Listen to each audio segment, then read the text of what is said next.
So, Maeghan Egli, you are a IFBB bikini model, which you're going to have to Bikini Pro. Bikini Pro. Bikini Pro. Yeah. So, what's the acronym for that? So it stands for International Federation of Bodybuilding. Okay. Yeah. I got that wrong.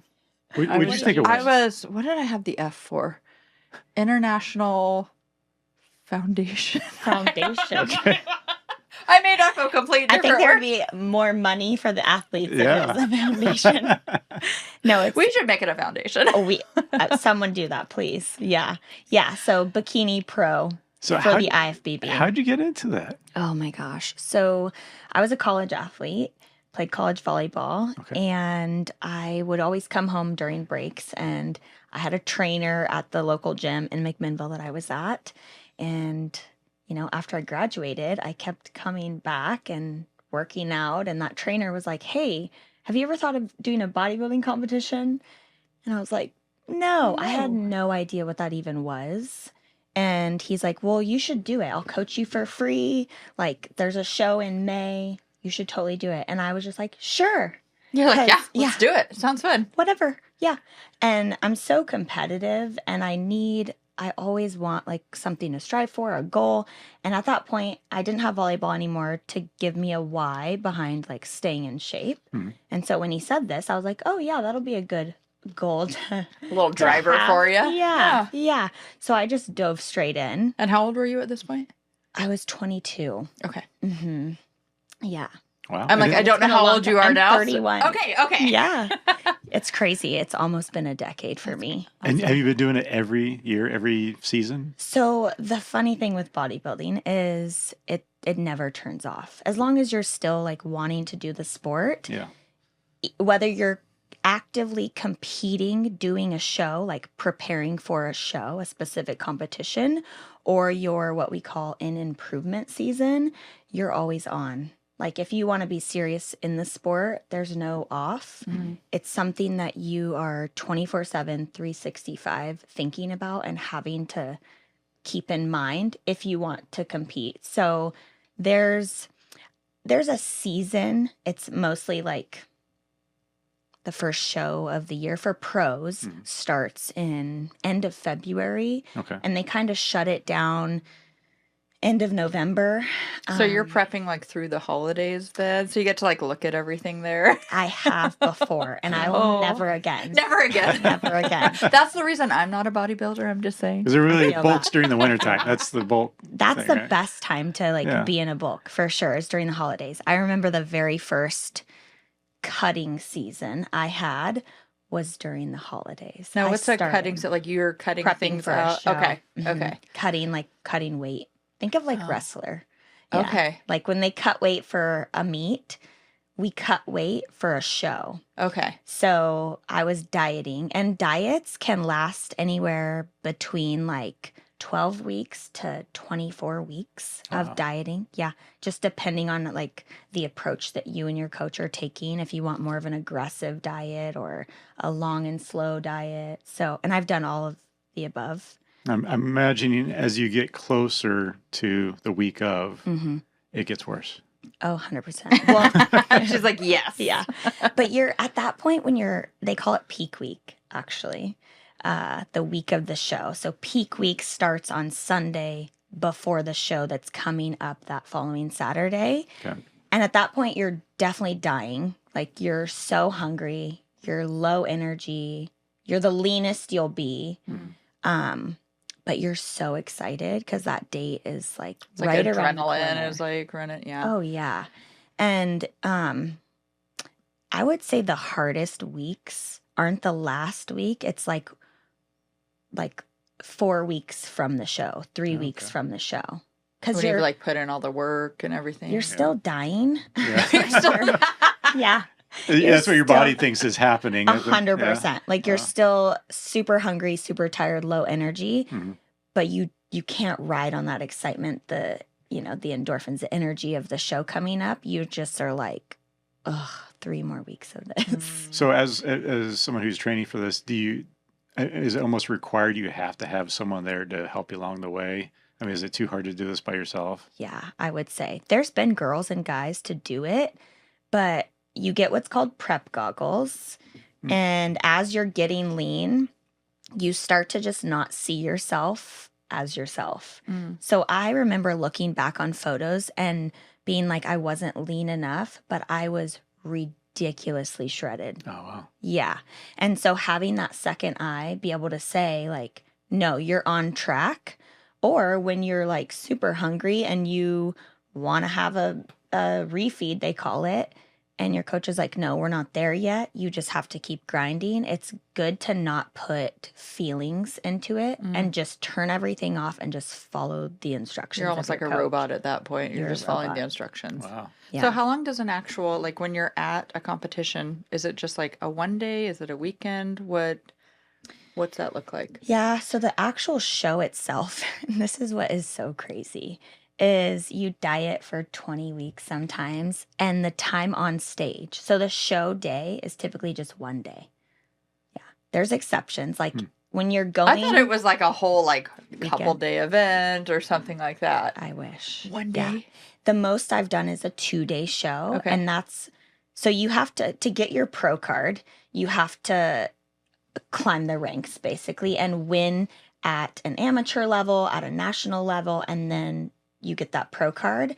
So 2-day shows happen at the national level. Okay. Which I've done that before. And so you would compete, they call it prejudging, which is like the morning show. You would compete Friday morning, and then finals would be Saturday night. Did you just do one of those recently? I feel, or No. No? I was at some shows, Okay. like watching, because I also coach bikini competitors for posing, not Okay. for diet and that stuff. I don't do that, but I do pose clients. Okay. One of the cool things is I started like getting into like following your journey with it so it was funny because you have a day job. Yep. And so that's how I knew you. Yeah. And all of a sudden I was scrolling through Instagram one day and I see this picture pop up, like it's a posing picture. I'm like, that girl looks like Maeghan. And I'm like, oh my gosh, it's Maeghan.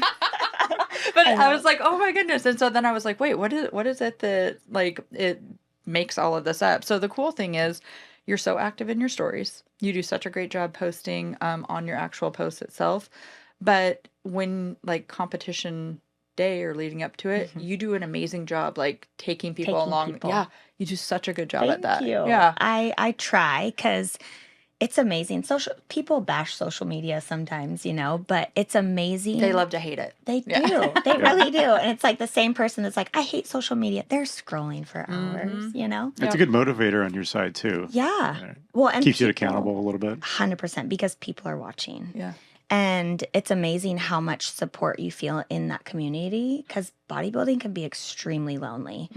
It is a small community, but I mean, when I'm getting up early and I'm doing cardio, it's by myself. When I'm doing my lifts some days, it's by myself. So having that support and community, people messaging me being like, you got this when I'm struggling or just encouraging me, I feel like it's my job to take them with me on that day because they were with me the whole way through, right? They were encouraging me. So why shouldn't they get to be there for the day of? So I appreciate you noticing that because I make it a point to try to include people. So the neat thing too is like as she's like leading up to it, she's showing what she's eating. Like here's what I'm prepping. This is what I'm and this is why I'm eating it. I think that's the cool thing too is like this is what I'm getting out of it. So it's like educational and entertainment. So I try my best. Yeah. Because it's a whole different world and so many people don't understand it. Before I got my pro card, there was a lot more, I guess, criticism towards me from all kinds of people in the industry, in real estate, people outside, like family even, because I think there's just a lack of understanding.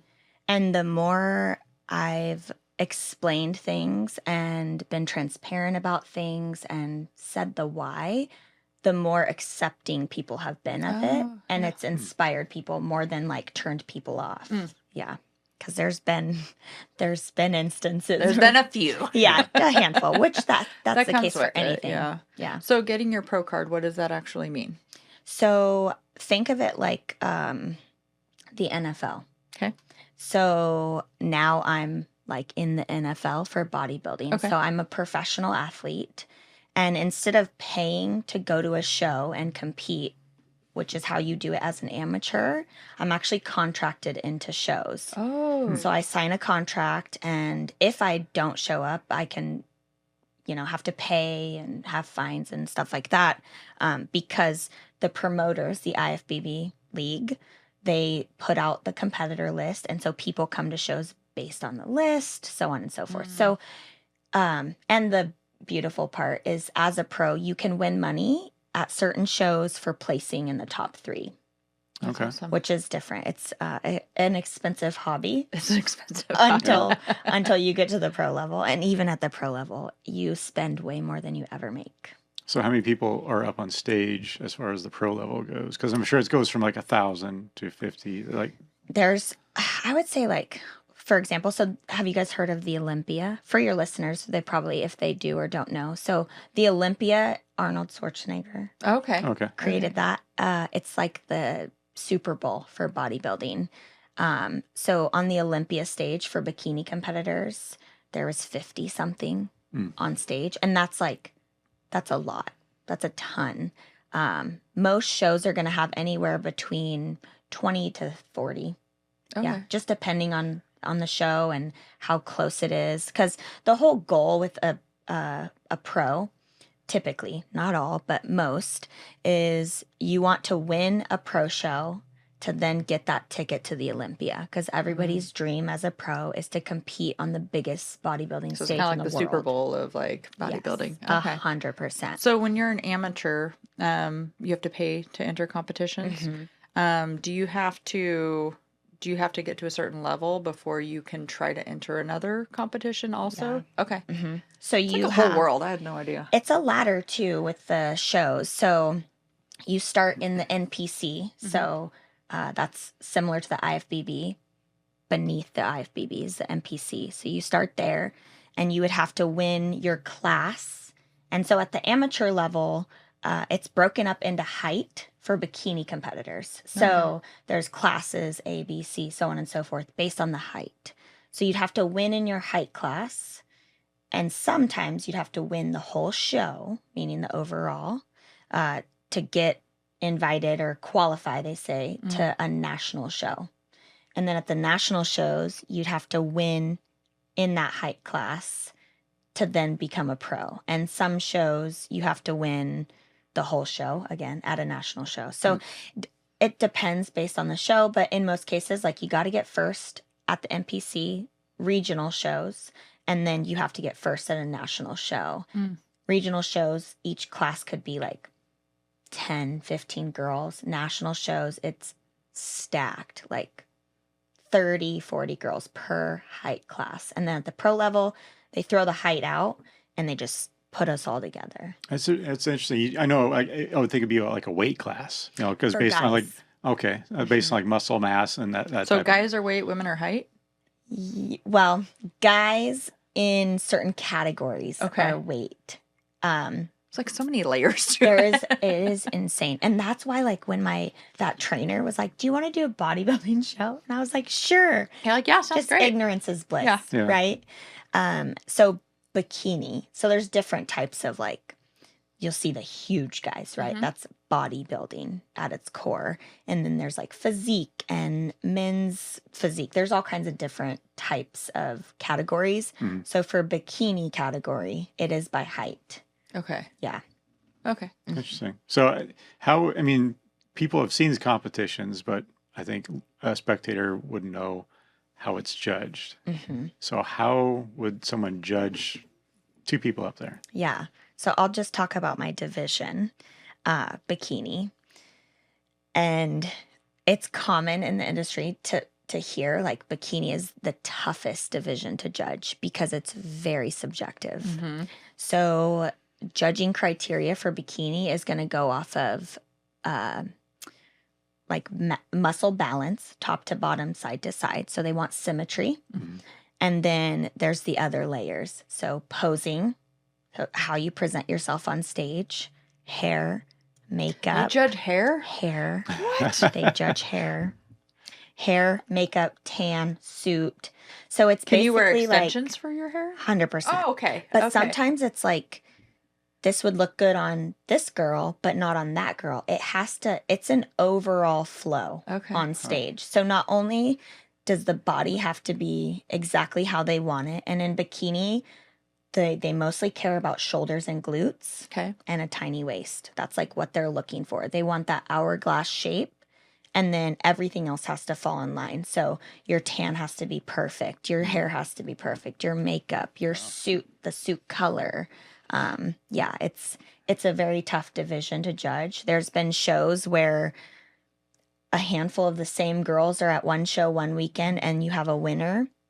That same group of girls at a show the next weekend, different winner, because it's very subjective. Mm-hmm. You have a panel of judges. You have a head judge who kind of tells you who's in that center spot, because on a lineup, kind of what people are looking for is whoever's kind of in that center spot is getting first, second, or third. So you have a head judge kind of putting who they think is first, second, third in that center area. And then the rest of the judges are looking and they're putting down a number on a scorecard. And they take all of those scorecards, throw out the top, throw out the bottom, and then you have your winners based on those scorecards. So if you get placed like in that middle three, you're like, okay, I know I'm going to be, you feel great. Yeah. Yeah. But it's crazy too, because sometimes, you'll be in the very dead center and then you come back for the night show. So pre-judging is where all that stuff is happening in the quote unquote morning show. And you come back for the night show and it's like you were in the dead center, but you end up third. And it's confusing, but it's like, well, some judges kind of move you to the center and then they're judging the others and then they move you off stage because they've already, it's definitive. There's always things that change and there's nuances to everything, but that's the general, if you're in the center here. So how competitive is it up there on the stage? Are you guys throwing elbows at each other? It's funny because when you see you're the like, guys, oh, you tripped. I'm sorry. Let me help you out. Elbow, girls, bikini. You never know. With the guys, yeah. With the girls, you'll see a little bit. At the pro league, like, we're all like, we've all been through a lot. Yeah. We've seen some stuff. Yeah. We're pretty nice. Okay. Like, backstage, the girls aren't catty and, like, mean, and then on stage same thing. They're nice at the pro level. At the amateur level, it's a little nasty. They're trying to like prove themselves a little bit. But no, we're pretty good. There's times where they switch us, like judges, they'll say like, oh, number one switch with two, and you have to switch spots just because they're doing that arranging of who's You're like, first, I don't second, want to third. Move. I was here. Yeah, I'm in the center. I'm going to stay here. Okay. Like, no, thank you. Yeah, take the number off. We have numbers too on our hips, but there might be like a little bump here and there, but nothing intentional. Yeah, we're nice girls up there. So you have, I know, I've seen some other people, obviously now I'm finding out it was like the amateur stuff that they were doing. They were like just getting started and they were kind of like, and this was a few years ago. I don't think I've seen anything recently outside of what I see with yours. But they were talking about like the person that makes their bikini and like the person that like does their spray tan, and they were trying to get like a certain person, but they were booked or they didn't have, and it's like, these are coveted people that help you guys. It's a team. Okay. Yeah, for sure. So, and those bikinis, like I had a suit maker that I started with when I very first did my first show, and she lived in Tigard. And those suits, it's a small little piece of material, but oh my gosh, my first suit was $800. Wow. What? I know, you guys. It's insane. What are they now? They're like 12. Oh. Yeah. Because all those little jewels on the suits, they're hand crystalled. Okay. So they're hand glued and they're placed in a specific order. I would have thought you guys got them off a rack somewhere. You would think. That's how it started. That's how bikini started. Is like you could go to Target, buy a suit off the rack, and you didn't have to dye it much. The look was just a girl that, you'd see the walking everyday on the girl. Bikini. Yeah. It was supposed to be a sustainable look for a bikini. And now it's just like, we're jacked.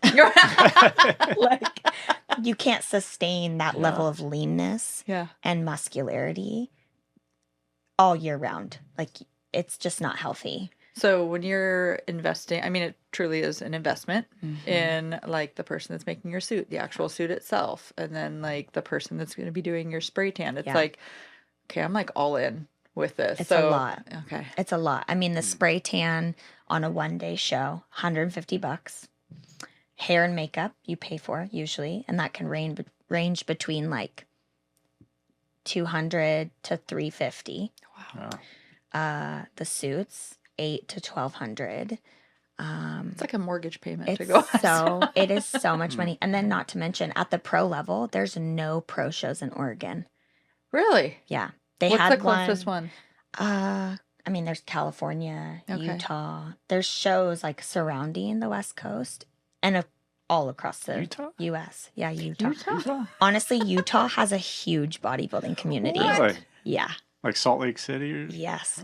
There's actually a huge show in Salt Lake in April. It's a pro show and amateur show. So sometimes they put them together. Yeah. They Big don't drink bodybuilding. there, so they got to do something. Right? Oh, there you go. They're all straight and narrow bodybuilders, no alcohol. Yeah. They're just jacked. Wow. Yeah, just jacked and sober. Yeah. So you know how you got into this. I mean, what keeps you going? Is it competition with yourself, or is it competition with the others up there? 100% myself. I think the sport will chew you up and spit you out if you leave it to I'm competing against this person, that person. Because again, in bikini, it's so subjective that I can look at this girl and compare myself to her all day long. And she might beat me this weekend, but I could beat her next weekend. Mm-hmm. So it has to just be all about, and this is how I do it. It's, am I better than I was last time? Am I beating my last look? And that's where my competition is myself. Can I be better than last time? Did I make improvements during my improvement season?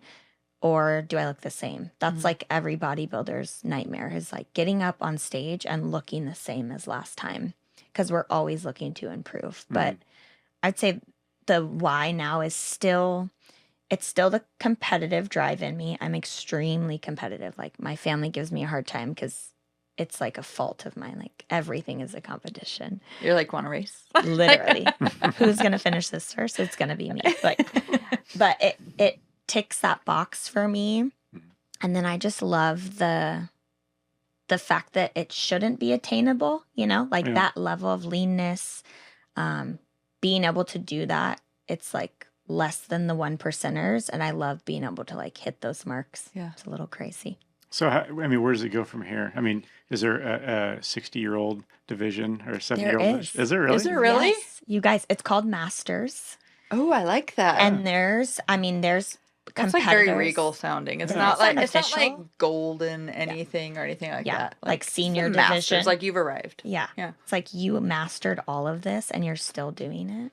That's actually pretty impressive. Wow. Yeah. That's cool. There's been like 80-year-olds up there looking insane, just amazing. And it gives me hope because I'm like, dang, I could be like that forever. It's like, I Yeah. can do this forever. Well, it's kind of, like when you get pro, like football, I mean, you hit you got 5 years Yeah. before you're out. And so it's like there's the end of that, and then there's nothing that happens after that. So Yeah. There's a timeline for Yeah. sure. Yeah. And if you're doing bodybuilding the wrong way, then 100% there's a timeline. Like you Yeah. can wreck your body hormonally, physically, even emotionally. Like the emotional side of bodybuilding, I think they're the mental side. They don't talk about as much. yeah. But it can wreck people for sure. And it shortens that timeline. But I think you get better every year or you don't. I've gotten better every year at all of those different things. So there's longevity if you do it the right way. If you don't, it'll cut really short.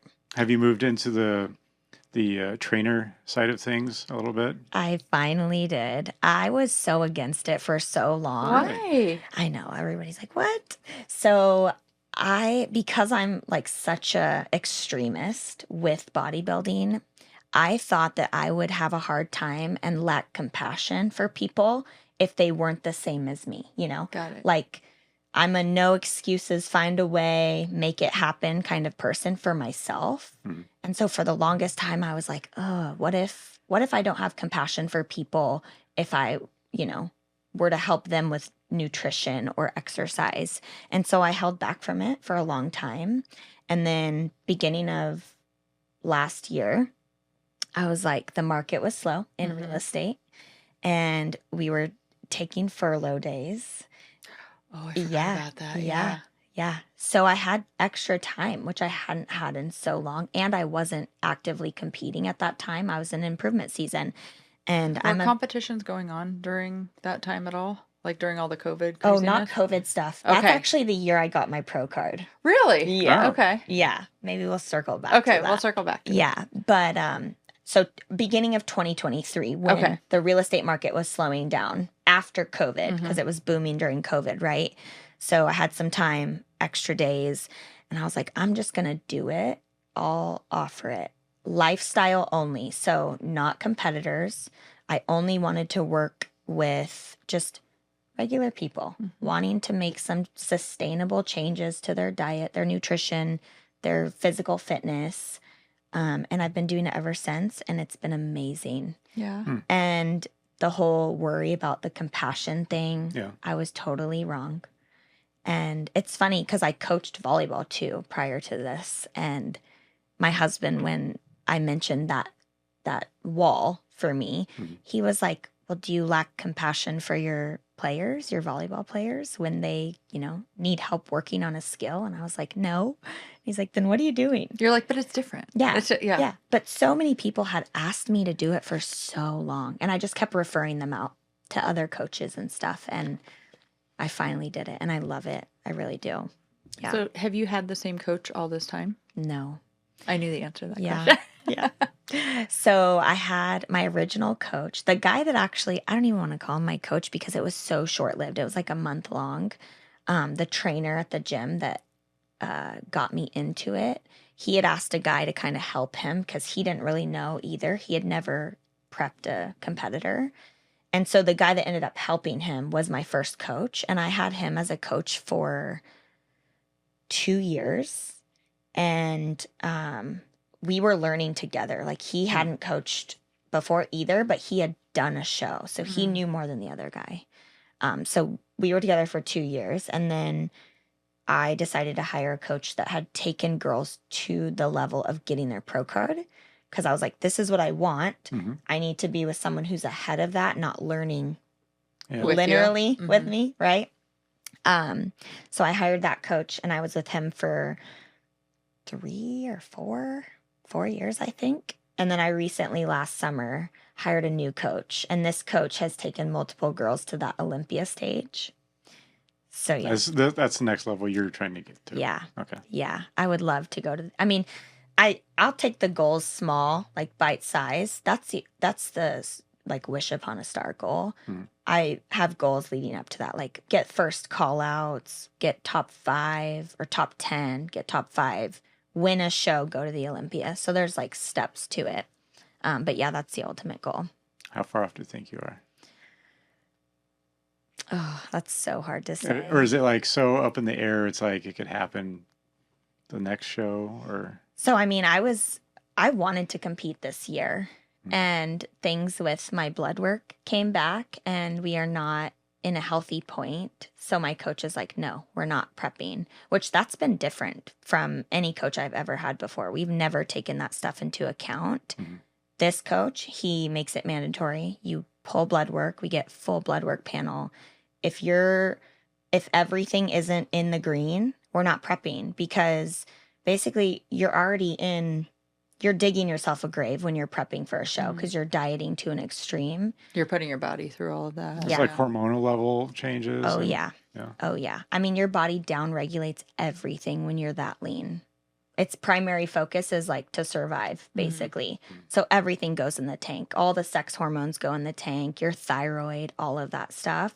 So basically, my thyroid is the last thing right now that we're trying to get into a good level before my coach okays us to do a show Oh, so again. you don't have the green light to do that this year? No. Oh, I didn't know that. Yeah, so that's been on hold. So I in thought you were terms of taking like a year off to okay.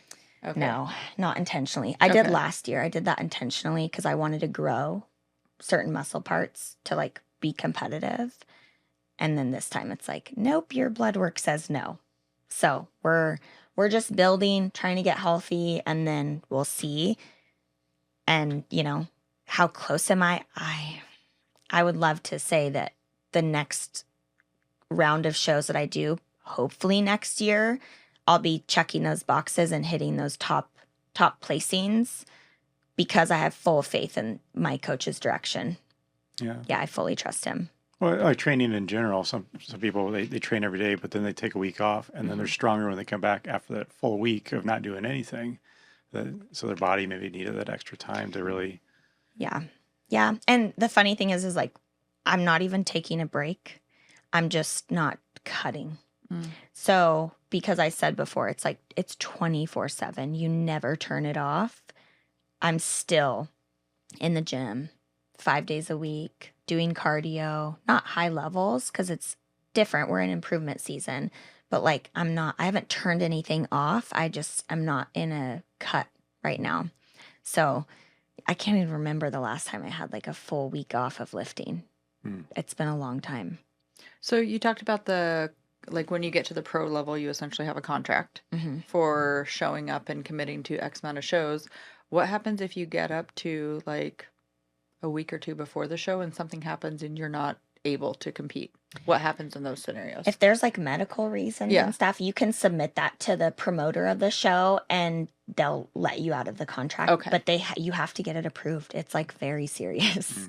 Yeah. So if you're in a development, what'd you call it again? Improvement season. Improvement season. How long of a season is that, and that they will allow you to keep your card? Like if it's 2 seasons, they drop you back. They drop you down. You actually have to register for your pro card every year. So if I knew that I was going to do a show this year, this calendar year, I would register for that card and I would get that card. Once you become a pro, you're actively, or whether you're active or not active, you can like punch that ticket and get that pro card, even if you've been in improvement season for 5 years. Like we've seen girls come out of a 5-year, like gone, had babies, come back, do shows, and be just like reactivated. Yeah. Be very successful. So they don't ever take it from you. It's just a matter of, am I going to do shows this year? Will I be active or not? So, yeah. That's very, so what gym do you go to? Excel Fitness in McMinnville. It's like a tiny little gym. It's been there forever. It's the same gym that I started training at, in high school and college. There's like 3 gyms in McMinnville, and this is the most normal-ish, Most normal-ish. They're accepting of, there's no lunk alarm if I yell when I am pushing a lot of weight, which I... Like Planet Fitness or something. Oh, I have had the lunk alarm sent off on me. Wait, what is a lunk alarm? I don't know what Carrie. this was. Oh my gosh, the fact that I love this. I don't. So at Planet Fitness, it's called a lunk alarm. So I there's thought it was just a word you made up. Sorry. No, this is a real thing. It's this like buzzing red light that if you're like making noises, if you're like, ugh. Yeah, or dropping weights. They even have they have a sign that says like, don't wear any tank tops, like stringer tank tops. Yeah. What? They'll like buzz the alarm. I was on the elliptical and I was doing interval training. So I'd be like regular speed and then like all out for 15 seconds. And at this time I was like so close to a show. I maybe weighed like 115 pounds, a tiny little thing. And the guy came over and was like, we're going to do the lunk alarm. If you don't, you're going to break the machine. And I was like, I'm this big. I'm so small. There's no way I'm going to break the machine. And like almost kicked me out of there. Yeah. Wow. So Excel Fitness, where I work out, does not do this. They're very supportive. They're very no lunk alarms. No lunk alarms. Whose idea was that? It's like a corporate, guys. Yeah. We need to like turn off all the bodybuilders and anybody who's actually going to use the gym. There's a sign in there that says no gallon jugs. What? Literally, there is a sign. You can't drink water? You can't carry around a gallon jug. Yes, at Planet Fitness. This is like we're gonna get canceled by Planet Fitness. I know. I hope there's you might have some listeners that love this place, and I feel bad. But like, their slogan there is the no judgment zone. I've never been judged so hard before in my life. You're like, I'm not judging anybody. I'm just in there focusing on heads down, like do your thing. But yep. Huh. That's it's interesting. funny. So some guys just like, we're going to make this not a thing at the gym. And what's a really good name we can come up? Lunk. It just sounds like, ugh, like, You just want to get kicked out.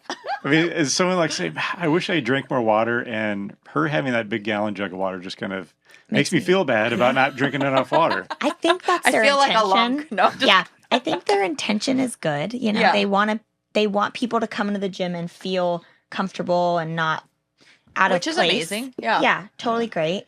But I think in that intention to be inclusive, they've been very judgmental of a certain type of person, you know? You're like, I'm going to go. Yeah, I'm going to go down the street. And they're literally like a block from each other in McMinnville. It's like in the same shopping center, Planet Fitness and Excel. Oh, wow. Right. Yeah. Well, it's good you have options, though. Yeah, Yeah. exactly. Yeah. I've spent some time at Planet Fitness. Yeah, I love it. 24 So, hours. weren't you were at Kamikaze too? Yeah. Okay, I thought I saw that. Yeah, so I do train because I work in Salem. Mm-hmm. I'll train at Kamikaze sometimes too. And they're then- newer? They or- are. He- Okay. Yeah, they're just down the road, aren't they? Yeah. Uh-huh. I think he opened about a year ago. I think Okay. it's been It was in year. that new development over off of Cascadia Industrial. Yes. Okay. Yeah. And he fully built that thing out himself. That's amazing. Him and like a couple guys. Yeah. But I personally train clients there too. So I'll do one-on-one sessions. And then my posing clients, the bikini girls that I help with posing, I do that there too. Oh, nice. Hmm. So you do more than just training just average people. You're training other competitors. Not training them in the sense of controlling like their nutrition and cardio regimen, because that's basically all that matters when you're cutting. So hot tip out there, losing weight, it comes down to like calories in, calories out, less food, higher cardio. Yeah. I don't handle that with competitors because I don't want to be that kind of coach. Yet, I should say. Yeah. I don't know. I don't think I will, but I don't I don't ever know. It want to sounds say like a never. challenge. I so, know. I mean, Yeah, but I help with posing routines. So I'll help with the girls' posing routines and posing them for stage. Interesting. Yeah. do you ever see yourself having this be like everything that you do all the No. time? No? No. Okay. I think because I do both Thai Core Title, the real estate stuff, and the fitness stuff, it keeps me in love with both. Keeps you balanced. Yeah. Okay. I think that if it was only one thing, and not only that, but I think when you have something that you're passionate about and it's the only thing, for me at least, that's paying the bills, you almost feel like you can't say no to anything. So for me, I'm like, I like to have my hands into both because then I get to, I'm changing so often that I get to like still be excited about them both.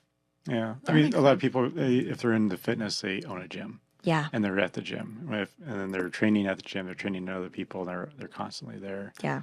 I was just talking to a guy that is a trainer at Kamikaze, and he was like, yeah, I actually have another gym membership and I'll go train there sometimes because there's some days where I'm here for 8 hours and I don't want to stay here for another hour to do my own training. Just needs a change of scenery sort Yeah. of thing. Yeah. Yeah. That makes sense. Everybody keeps asking you questions like, I just want to train. That I too. just want to do my routine. That too. And he gets that too. He Yeah. has people come up to him during his own workout and like ask questions or, Do you have that? you know, sometimes, yeah. I think You look so nice too. I can see people being Yeah. like, "Hey, can I ask you a question?" I Like, was just about to say, I think I'm really good at having the face of, am I inviting right now or am Yeah. I not? oh, Yeah. okay. Which I don't, and I try to, as I've evolved, I look at it in a different way. So in the beginning, I was just like, always head down, don't interrupt my time.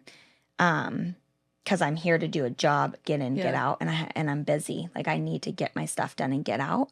But over time, people are so dang supportive in my home gym. Like they're stopping me. They're like, "You're so inspiring." They're just so supportive yeah. that I'm like, I can't not give back to these people. You know, like they're so supportive. I need to be supportive too. So I pick my times. Like when I'm really on a time crunch or I got to get in, get out, I put my head down and I just kind of get after it. And if people are asking questions, I'm a little shorter with answers. You But need like a sign up. a shirt, like don't interrupt, or I'll an talk to you open next book. time. Yeah, yeah. You put the hoodie up extra low there. That's a thing. Yeah. Is it really? Hoodie up, headphones in is like a don't bother me kind of thing. Okay. Yeah.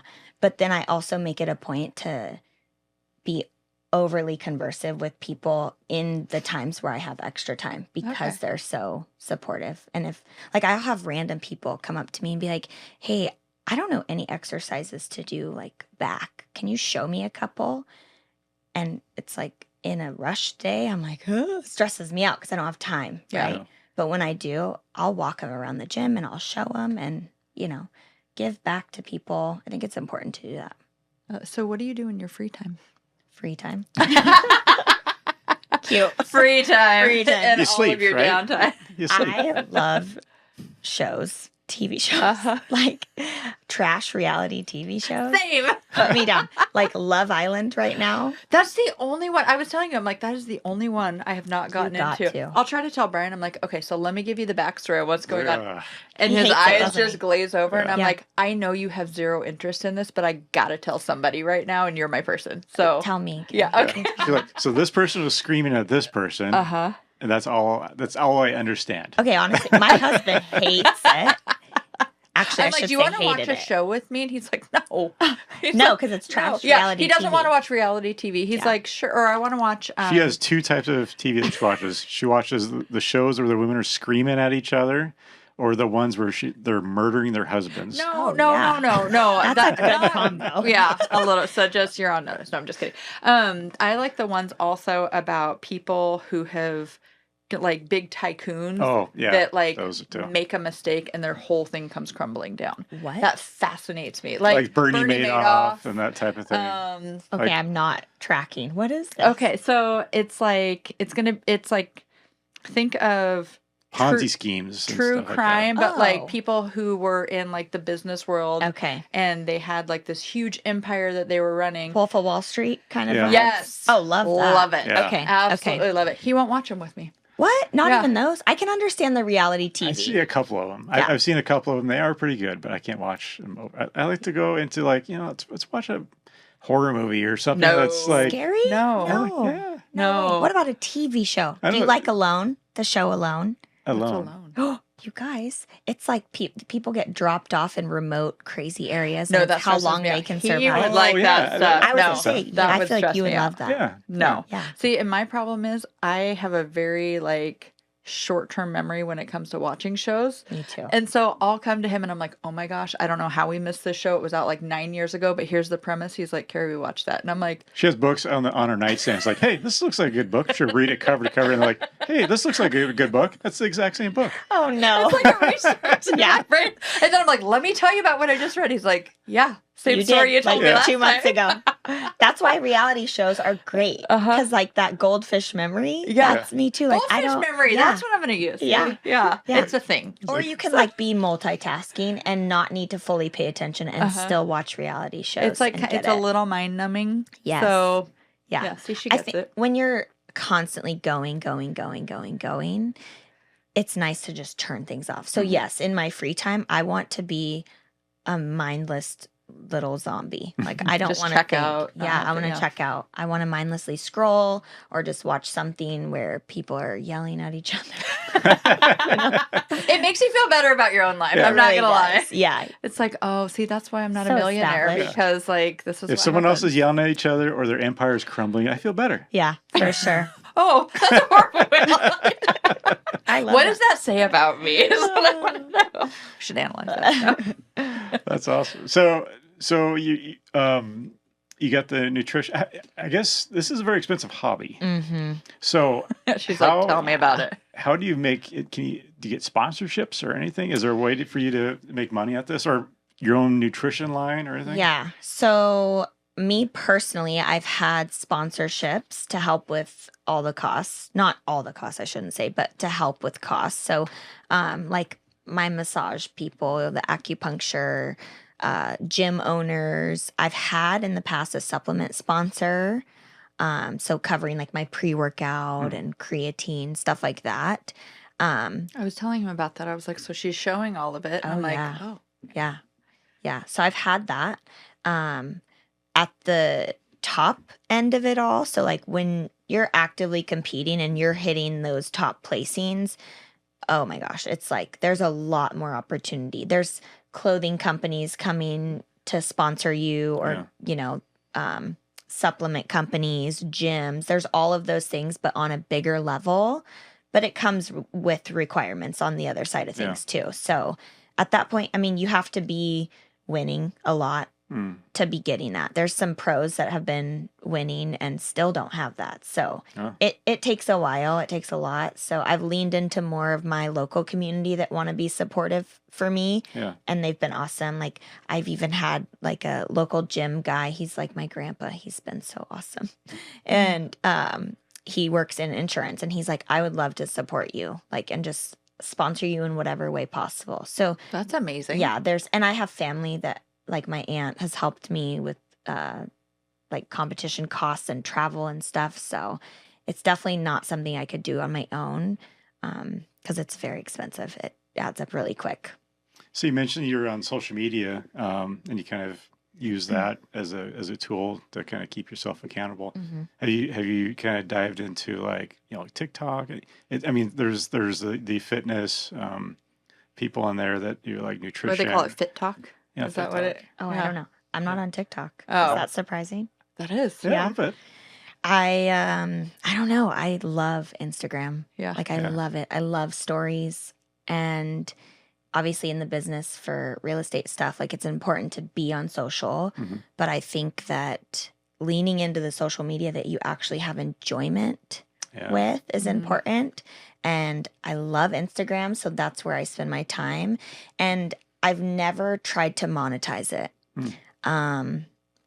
My husband has given me a hard time because he's like, babe, you could do so much more. Yeah. But then I'm like, but then it's a job. It goes back to what you were talking about before, which is like if you go full into something, you end up... You might burn out and not love it anymore. Yeah. That is a scary thought. You find something you love to do, and then you end up hating it at the end. Yes, because it's a requirement. I want to do it because I want to do it, not because passion I have for to. it. Yeah. Yeah, but I don't think this sport would be the same without social media. Yeah. Interesting. So, how long is your improvement season last till? I mean, is it through the end of this year? Well, right now we're on track to get blood work done again the end of August. And at that point, if, things come back good, then it's a matter of my coach. So with this new coach, it's actually been different than anything before, where in the past, I've known a show. Like my coach will be like, hey, we're going to aim for August 13th for this show in Texas or whatever. This coach takes the approach of we're dieting week to week. And, when your body is ready, we'll get within range. And I'll say, hey, we're about 2 weeks from being ready. Now Like pick he's going to show. go find a show. Oh, wow. Basically. Or like, let me choose. Because there's literally shows almost every weekend. Is there really? Yeah. It's just a matter of where you're going to travel. Okay. Yeah. So you can really compete whenever you want. It's just a matter of how far you're going to travel. And so my thought is, if we're healthy end of August and he wants to start, a dieting phase, but take a less aggressive approach because shows kind of turn off November. If I start in end of August, September, October, that's not very long to have options. So it wouldn't make sense to go full on prep for a show this year. So my hopes are if everything lines up in terms of health wise, that we'll be competing early next spring.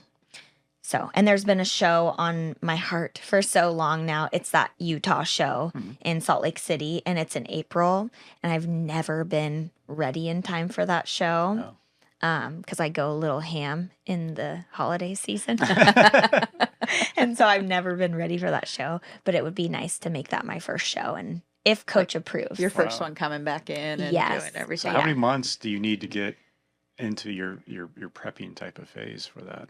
Well, it's basically like, okay, we're prepping and it's go time. What does that look like for like a day? Like usually Like in prep? So like you wake up in the morning at what time do you wake up? It depends. Usually like 4:50 a.m. Yeah. Wow. Yeah.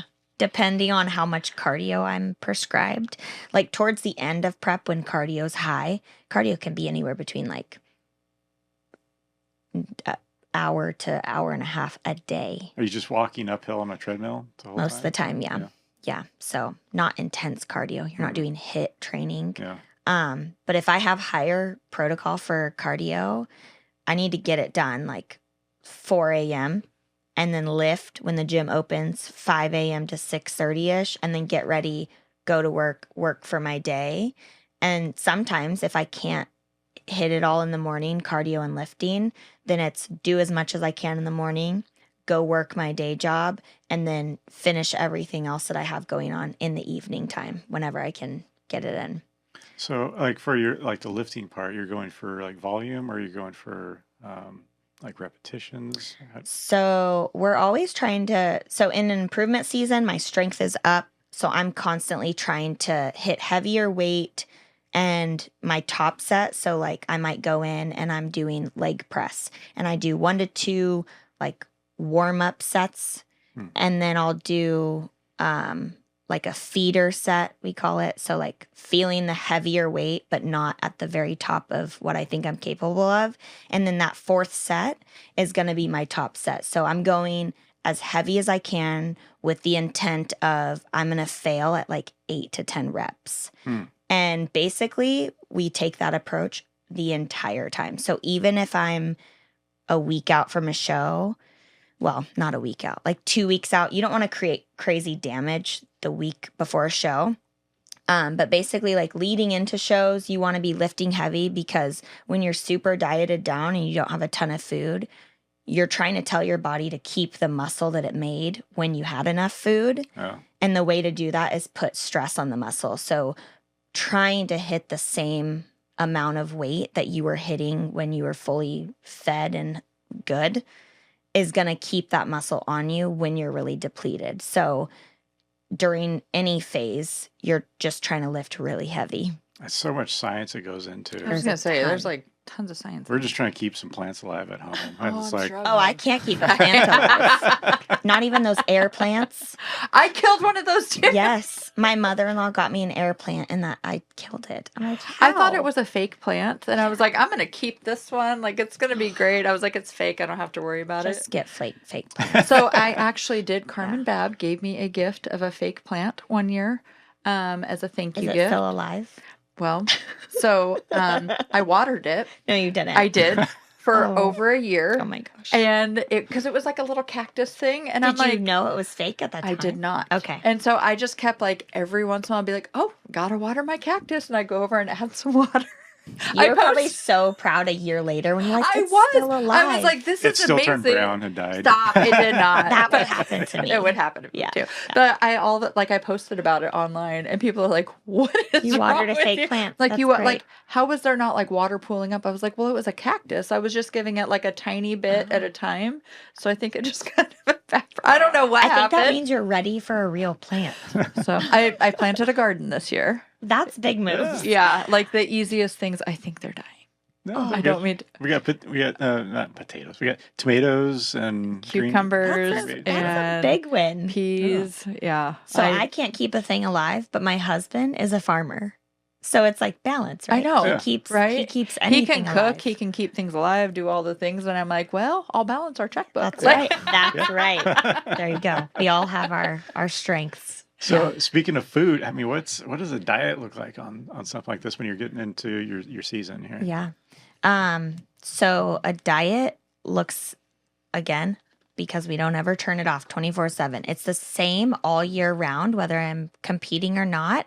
It's just a matter of how much. So if I'm cutting, it's just less of the same stuff I've been eating. So we do a macro approach, meaning so we look into or we care about protein, carbs, and fats. And basically my coach gives me these 3 numbers. So a certain amount of protein, a certain amount of fats, a certain amount of carbs per day. And I need to hit these numbers with certain foods that I choose. And And I like to keep everything like simple, whole foods for the most part. I would say the difference between like prepping, dieting, like getting ready for a show versus the improvement season is I'm a little more relaxed during the improvement season with food choices. When you're down to like really low numbers of macros, you have to be very specific, like with each food, and you want to make sure you're eating food that digests well, that gives you good energy. So it ends up being basically the same food every day. You're eating a lot of like whole foods. Whole Yeah. foods. I've eaten the same breakfast for like years. like eggs, Egg whites. chicken. Yeah. So my protein sources primarily, with the exceptions of like little random things here and there, is chicken, egg whites, egg. Egg falls into protein and fat because the yolk. Protein powders, like on a minimal basis. And then like some like Greek yogurt or cottage cheese. And then my carb sources are pretty simple too. It's like fruits, vegetables, some rice, maybe bread here and there. And then fats, I like to keep simple. So like fats from meats, so steak, avocado, almonds, butter, nut butters. Yeah, very simple. Like simple food, simple stuff wins. Whole foods win.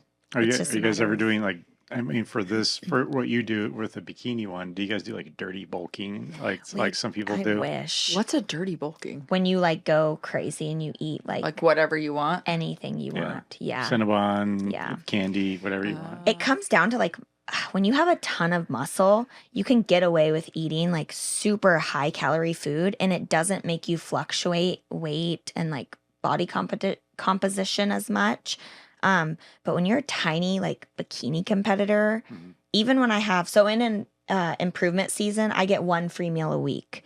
So I stick to my macros. I hit those numbers every day. And then whatever day I want, I get to pick. I have a free meal and a dessert. So like my husband and I will go out for a date night. We'll go to a restaurant, we'll eat, and I won't think about it. But at that point, it's like even having, if I do a burger and fries and like a cookie and an ice cream after, my weight will like go up a little bit. And then I'll get back on my plan and it'll go back down. But it's like a big bodybuilder can eat Cinnabon and donuts and all these things, and it barely does anything to them Yeah. because You're they're like, muscle that's mass. rude. It's so rude. And guys in general, I'm like, my husband like cuts out one thing and he loses like 5 pounds, and I look at a cookie and I gain 5 pounds. That's him. Yeah, it's so. I'm like, I didn't frustrating. even eat. I just smelled it. Yeah. Do you have an app as a pro that you use for keeping track of all your calories and counting everything? Yeah, I use my Fitness Pal. So you can put in anybody can use my Fitness And it's Pal. free. No. Right? Oh, So, it well, used to be. You can use the free version. Okay. But if you want the macros, like if you Oh, want to be able gotcha. to see the protein, carbs, and fats, you have to do the paid Got version. it. So I pay for it. But that's the same app I use for my own clients, my nutrition clients, to kind of build out their stuff. I use my Fitness Pal. So it is a user-based app, though. I like to remind people of that. Like I could put in there a donut is 5 calories, and if you're using the app and you go in and you're trying to track a donut in there and you select the one that I created that's 5 calories, it You're like, I throws like off that your day. donut. Yeah. Yeah. So people should be aware of that because like you want to type in there when you're searching for your stuff, like USDA. So like chicken thigh cooked USDA, and pick the one with like the green check mark. And then just be Is that like consistent. verified? Is It that what that is. means? Mhm. Okay. Yeah. And just being consistent. So I use my Fitness Pal. I've used it for like ever. When I first got into bodybuilding, though, I did the meal plan. So my coach created my meal plan, and I ate exactly what was on that meal plan every day. And that was good at the time because I was still learning, Yeah. but it can cause some serious burnout and like bad relationship with food. You get like obsessive over, like if I can't have it, it makes you want it more. And so having the flexibility of just hitting those protein, carbs, and fats every day has made it way easier for Like me. it doesn't matter how you get there. These are your goals, sort Yeah. of thing. Yeah. What would you tell somebody if they wanted to start getting into bodybuilding or bikini? Yeah. Yeah. I mean, how much of it is genetic, and then the other part is just how bad you want it? I think at the very top level, like the girls winning the Olympia, I think they've got both. They've got the genetics, like they've got the wide clavicle bases. They have the naturally tiny waist. The way they hold their body fat is, favorable in a certain area. But overall, like getting into the pro league, I think you can really grind it out and get there. I think if you're super determined and you're willing to just like put in the work and be so patient, anybody can do it. I mean, I have a friend who just got her pro card this year, and she was going for it for a decade. Wow. And she just naturally was like a smaller framed girl, and she just consistently over time put on the muscle in the right places and got that pro card. But I think it really is, it's genetics when it comes to those girls that are at that very top level. Wow. Yeah. So how can someone support you here as far as helping you kind of keep on track or monetarily support you, help you get to the next level? Sponsor you. Yeah. I mean, I think obviously sponsorship is amazing. Like if people wanted to support me in that way, just reaching out and saying like, hey, how can I financially support you for your next show? And I usually will tell like people, oh, you can cover my tan for the next show, or hair and makeup, or if you want to go big, you can cover the travel, like whatever. There's no like big or small amount. But just being supportive in the sense of like following me on Instagram, cheering me on, asking questions. Like I want to support other people too. So it's kind of a give and take. Like when people are following me and asking me questions, I feel like that's also supporting me because it's allowing me to give back to the industry. And then you're on Instagram? I'm on Instagram. I am on Facebook too, but I'm like dormant there. Yeah. It's like my where mom. You go see your family. It's me up all Where the time. my mom. Yeah. So I'm not very active there. Yeah. I let my stories go to Facebook, so I'll have people interact with my stories on Facebook sometimes, and I'm like, oh shoot, yeah, that's there too. Yeah. But mostly Instagram. That's the place to find me. And I love stories. I'm there every day. Every day I have a story. If not, it's like not intentional. Yeah. Yeah. I try to be on stories all the time. Awesome. Yeah. Well, Maeghan, thanks for coming out and schooling us on everything bodybuilding. Thank you. Yeah, There's so much more to it than I realized. We catch it every once in a while on TV. We'll see someone up there, but we have no idea. So you filled in a lot of blanks for us. Thank you. Thank you guys for having me. This was so much fun. We love it. All right. Thank you. Thanks.